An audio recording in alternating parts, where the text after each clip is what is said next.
ನಮಸ್ಕಾರ ಸ್ನೇಹಿತರೆ, ನನ್ನ ಚಾನಲ್ಗೆ ನಿಮ್ಮೆಲ್ಲರಿಗೂ ಸ್ವಾಗತ. ಕಲ್ಲಂಗಡಿ ಹಣ್ಣಿನ ಸಿಪ್ಪೆನ ಬಿಸಾಕ್ತಾ ಇದ್ದೀರಾ? ಹಾಗಿದ್ದರೆ ಬಿಸಾಕಬೇಡಿ. ಇನ್ಮೇಲೆ ಈ ಒಂದು ಟಿಪ್ನ ನೀವು ಫಾಲೋ ಮಾಡಿದರೆ ಸಾಕು, ಇನ್ಯಾವತ್ತೂ ನೀವು ಕಲ್ಲಂಗಡಿ ಸಿಪ್ಪೆನ ಬಿಸಾಕೋದಿಲ್ಲ. ಫಸ್ಟು ನೋಡಿ, ಕಲ್ಲಂಗಡಿ ಹಣ್ಣನ್ನು ತಿಂದ ಮೇಲೆ ಅದರ ಸಿಪ್ಪೆನ ನಾವು ಬಿಸಾಕ್ತಿರ್ತೀವಿ. ಬಿಸಾಕೋ ಬದಲು ಈ ರೀತಿ ಕಟ್ ಮಾಡ್ಕೊಳ್ಳಿ. ನಾನಿಲ್ಲಿ ಒಂದು ಅರ್ಧ ಆಗುವಷ್ಟು ಕಲ್ಲಂಗಡಿ ಹಣ್ಣನ್ನು ಕಟ್ ಮಾಡ್ಕೊಂಡಿನಿ. ಅದರಲ್ಲಿ ಕೂಡ ಅರ್ಧ ಭಾಗನ ತೆಗೆದುಬಿಟ್ಟು, ದೊಡ್ಡ ಕಲ್ಲಂಗಡಿ ಹಣ್ಣಿದು ಇದರಲ್ಲಿ 4 ಭಾಗ ಆಗ್ತವೆ. 4 ಭಾಗದಲ್ಲಿ ಅರ್ಧ ಭಾಗನ ತೆಗೆದುಬಿಟ್ಟು ಇದರ ಹಿಂದಿನ ಸಿಪ್ಪೆನ ತೆಗಿತಾ ಇದ್ದೀನಿ. ಈ ರೀತಿ ಹಿಂದಿನ ಸಿಪ್ಪೆನೆಲ್ಲ ನಿಮಗೆ ಪೀಲರ್ ಇಲ್ಲ ಅಂತಂದರೆ ನೀವು ಚಾಕುವಿನ ಸಹಾಯದಿಂದಾದರೂ ಈ ಹಿಂದಿನ ಸಿಪ್ಪೆನ ತಕ್ಕೋಬೋದು. ಇಲ್ಲಿ ಹಿಂದಿನ ಸಿಪ್ಪೆನ ಎಲ್ಲ ತೆಗೆದುಬಿಟ್ಟು ಒಂದು ಕಡೆ ಮಾಡ್ಕೊತಾ ಇಡಿ.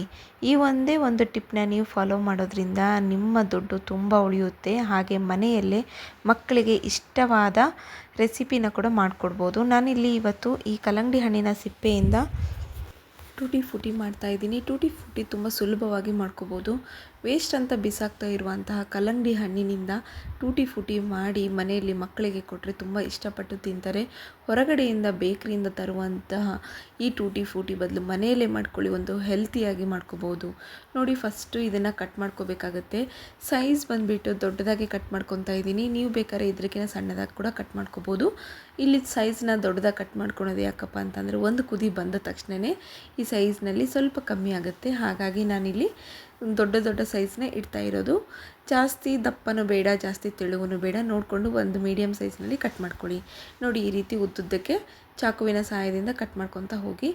ಏನಿಲ್ಲ ಅಂತಂದರೂ ನಿಮಗೆ ಆರಾಮ್ಸೆ ಒಂದು 200 ಗ್ರಾಮ್ ಆಗುವಷ್ಟು ನಿಮಗೆ ಟೂಟಿ ಫ್ರೂಟಿ ಸಿಗುತ್ತೆ. ತುಂಬ ಸುಲಭವಾಗಿ ಮಾಡ್ಕೋಬೋದು. ಒಂದು ಪೂರ ಕಲ್ಲಂಗಡಿ ಹಣ್ಣಿನಿಂದ ಸಿಗುವಂಥ ಸಿಪ್ಪೆಯಿಂದ ನಿಮಗೆ 100 ಗ್ರಾಮ್ ಆಗುವಷ್ಟು ಟೂಟಿ ಫ್ರೂಟಿ ಸಿಗುತ್ತೆ.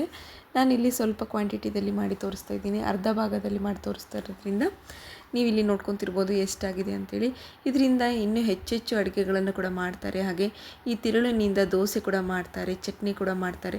ಇಷ್ಟಪಟ್ಟು ತಿಂತಾರೆ ಎಲ್ಲರೂ. ಮನೆಯಲ್ಲಿ ಒಂದು ಹೆಲ್ತಿಯಾಗಿರುವಂಥ ಕಲ್ಲಂಗಡಿ ಹಣ್ಣಿನ ತಿರುಳಿನಿಂದ ಮಾಡಿರುವಂಥ ಅಡುಗೆ ಆಗಿರ್ಬೋದು, ಎಲ್ಲರೂ ಕೂಡ ಇಷ್ಟಪಡ್ತಾರೆ. ಹಾಗೆ ಇಲ್ಲಿ ಟೂಟಿ ಫ್ರೂಟಿನ ಯಾವ ರೀತಿ ಮಾಡೋದು ಅಂತ ನೋಡ್ಕೊಂಡು ಬರೋಣ. ಫಸ್ಟ್ ಇದನ್ನು ನೀಟಾಗಿ ವಾಶ್ ಮಾಡ್ಕೊಂಡ್ಬಿಟ್ಟು ಒಂದು 2 ಗ್ಲಾಸ್ ಆಗುವಷ್ಟು ನೀರನ್ನು ಹಾಕಿ ಕುದಿಸ್ಕೋಬೇಕಾಗುತ್ತೆ. ಇದರಲ್ಲಿ ಕೇವಲ ಒಂದು ಕುದಿ ಬರಬೇಕಷ್ಟೇ, ಜಾಸ್ತಿ ಏನು ಬೇಡ. ಒಂದು ಕುದಿ ಬಂದರೆ ಇದು ಏನಾಗುತ್ತೆ ಅಂದರೆ ಸ್ವಲ್ಪ ಸ್ಮೂತ್ನೆಸ್ ಆಗುತ್ತೆ. ಸ್ಮೂತ್ನೆಸ್ಸಿಗೋಸ್ಕರ ನಾನಿಲ್ಲಿ ಒಂದು ಕುದಿ ಅಷ್ಟೇ ಮಾಡ್ಕೊಂಡಿರೋದು. ನೋಡಿ, ಇನ್ನೂ ಗಟ್ಟಿ ಇದೆ, ಬರೀ ಒಂದು ಕುದಿ ಬಂದರೆ ಸಾಕಾಗಿತ್ತು. ನೆಕ್ಸ್ಟ್ ಇದನ್ನು ಬಸಿದ್ಬಿಟ್ಟು ಇಟ್ಕೊಳ್ಳೋಣ. ಈ ನೀರನ್ನೆಲ್ಲ ತೆಗೆದು ಇಟ್ಕೊಂಡು ಬಿಡೋಣ. ನೆಕ್ಸ್ಟ್ ಬಂದುಬಿಟ್ಟು ಇಲ್ಲಿಗೆ 1 ಕಪ್ ಆಗುವಷ್ಟು ಸಕ್ಕರೆನ ತೊಗೊಂಡಿದ್ದೀನಿ. 1 ಕಪ್ ಸಕ್ಕರೆಗೆ ಒಂದು ಅರ್ಧದಷ್ಟು ನೀರನ್ನು ಹಾಕಿಬಿಟ್ಟು ಚೆನ್ನಾಗಿ ಕಲಿಸ್ಕೋಬೇಕಾಗುತ್ತೆ. ನೀರಿಲ್ಲಿ ಕ್ವಾಂಟಿಟಿ ಏನು ಜಾಸ್ತಿ ಬೇಕಾಗೋದಿಲ್ಲ. ಜಸ್ಟ್ ಈ ಸಕ್ಕರೆ ಕರಗೋಕ್ಕೆ ಸ್ವಲ್ಪ ನೀರು ಬೇಕು, ಅಷ್ಟು ನೀರು ಹಾಕ್ಕೊಂಡ್ರೆ ಸಾಕಾಗುತ್ತೆ. ಒಂದು ಅರ್ಧ ಕಪ್ ಆಗೋಷ್ಟು ನೀರನ್ನು ಹಾಕ್ಕೊಂಡ್ರೆ ಸಾಕಾಗುತ್ತೆ. ಈಗ ಕುದಿ ಬರೋಕ್ಕೆ ಸ್ಟಾರ್ಟ್ ಆಗಿದೆ. ಈ ಕುದಿ ಬಂದ ತಕ್ಷಣವೇ ನಾವು ಏನು ತೆಗೆದಿಟ್ಟಿದ್ವಲ್ವ, ಒಂದು ಕುದಿ ಬಂದು ತೆಗೆದಿಟ್ಟಿರುವಂಥ ಈ ಕಲ್ಲಂಗಡಿ ಹಣ್ಣಿನ ತಿರುಳು ಏನಿದೆ ನೋಡಿ, ಅದನ್ನು ಹಾಕಿಬಿಟ್ಟು ಕುದಿಸ್ಕೋಬೇಕಾಗತ್ತೆ.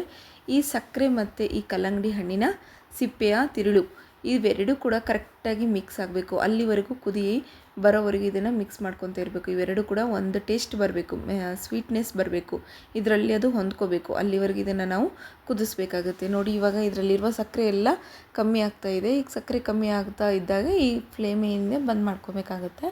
ಇವಾಗ ಸಕ್ಕರೆ ಕಂಪ್ಲೀಟಾಗಿ ಕಮ್ಮಿ ಆಗಿದೆ. ಈ ಸಕ್ಕರೆಗೆ ಏನಿದೆ ಗಟ್ಟಿಯಾಗಿದೆ, ಇವಾಗ ಮಿಕ್ಸ್ ಆಗಿದೆ ಅಂತ ಅರ್ಥ. ಈಗ ಇದನ್ನು ಬಂದ್ ಮಾಡಿ ಒಂದು ಸೈಡಿಗೆ ಇಟ್ಕೊಂಡು ಬಿಡೋಣ. ಒಂದು 5 ನಿಮಿಷಗಳ ಕಾಲ ಇದನ್ನು ಆರೋದಕ್ಕೆ ಬಿಡಬೇಕಾಗುತ್ತೆ. ಸ್ನೇಹಿತರೆ, ಯಾರೆಲ್ಲ ನನ್ನ ಚಾನಲ್ನ ಮೊದಲ ಬಾರಿಗೆ ನೋಡ್ತಿದ್ದೀರೋ ಪ್ಲೀಸ್ ನನ್ನ ಚಾನಲ್ನ ಸಬ್ಸ್ಕ್ರೈಬ್ ಆಗೋದನ್ನು ಮಾತ್ರ ಮರಿಬೇಡಿ. ಹಾಗೆ ಪಕ್ಕದಲ್ಲಿರುವ ಬೆಲ್ ಐಕಾನ್ನ ಕ್ಲಿಕ್ ಮಾಡಿ, ಎಲ್ಲರಿಗಿಂತ ಮುಂಚೆ ನೋಟಿಫಿಕೇಷನ್ ನಿಮಗೆ ಸಿಗುತ್ತೆ. ನೋಡಿ, ಇವಾಗ ನಾನಿಲ್ಲಿ 2 ಬೌಲಲ್ಲಿ ತೊಗೊಂಡಿದ್ದೀನಿ. ಇಲ್ಲಿ ನೀವು ಎಷ್ಟಾದರೂ ತೊಗೋಬೋದು, ಎಷ್ಟು ಬೌಲಾದರೂ ತೊಗೋಬೋದು. ಕಲರ್ಸ್ನ ಚಾಯ್ಸ್ ನಿಮ್ಮದಾಗಿರುತ್ತೆ. ಇಲ್ಲಿ ಗ್ರೀನ್ ಕಲರ್ ಆಗಿರ್ಬೋದು, ಆರೆಂಜ್ ಕಲರ್ ಆಗಿರ್ಬೋದು, ಯೆಲ್ಲೋ ಕಲರ್ ಆಗಿರ್ಬೋದು. ನೀವು ಟೂಟಿ ಫ್ರೂಟಿಗೆ ಯಾವ ಕಲರ್ ಇಷ್ಟ ಅನಿಸುತ್ತೋ ಆ ಕಲರ್ನ ನೀವು ಮಾಡ್ಕೋಬೋದು. ಡಾರ್ಕ್ ರೆಡ್ ಕೂಡ ನೀವು ಮಾಡ್ಕೋಬೋದು. ಇಲ್ಲಿ ಆರೆಂಜ್ ಕಲರ್ ಮತ್ತು ಯೆಲ್ಲೋ ಕಲರ್ನ ತೊಗೊಂಡಿದ್ದೀನಿ. ನಿಮಗೆ ಬೇಕಾದಲ್ಲಿ ನೀವು ಗ್ರೀನ್ ಕಲರ್ ಮತ್ತು ರೆಡ್ ಕಲರ್ ಕೂಡ ಆ್ಯಡ್ ಮಾಡ್ಕೋಬೋದು. ನೋಡಿ, ಯೆಲ್ಲೋ ಕಲರ್ ಎಷ್ಟು ಚೆನ್ನಾಗಿ ಕಾಣ್ತಾ ಇದೆ ಅಂಥೇಳಿ. ಫುಡ್ ಕಲರ್ ಆಪ್ಷನಲ್ಲು, ನಿಮಗೆ ಇಷ್ಟ ಇದ್ದರೆ ಹಾಕ್ಕೊಳ್ಳಿ. ಒಂದು ಟೂಟಿ ಫ್ರೂಟಿ ಅಂದ ತಕ್ಷಣ ಕಲರ್ ಚೆನ್ನಾಗಿದ್ರೇ ತಿನ್ನೋ ಕೂಡ ಮಜವಾಗಿರುತ್ತೆ, ಹಾಗೆ ಮಕ್ಕಳಿಗೆ ಕೂಡ ಇಷ್ಟ ಆಗುತ್ತೆ. ಹಾಗಾಗಿ ನಾನು ಇಲ್ಲಿ ಕಲರ್ನ ಆ್ಯಡ್ ಮಾಡ್ಕೊತಾ ಇದ್ದೀನಿ.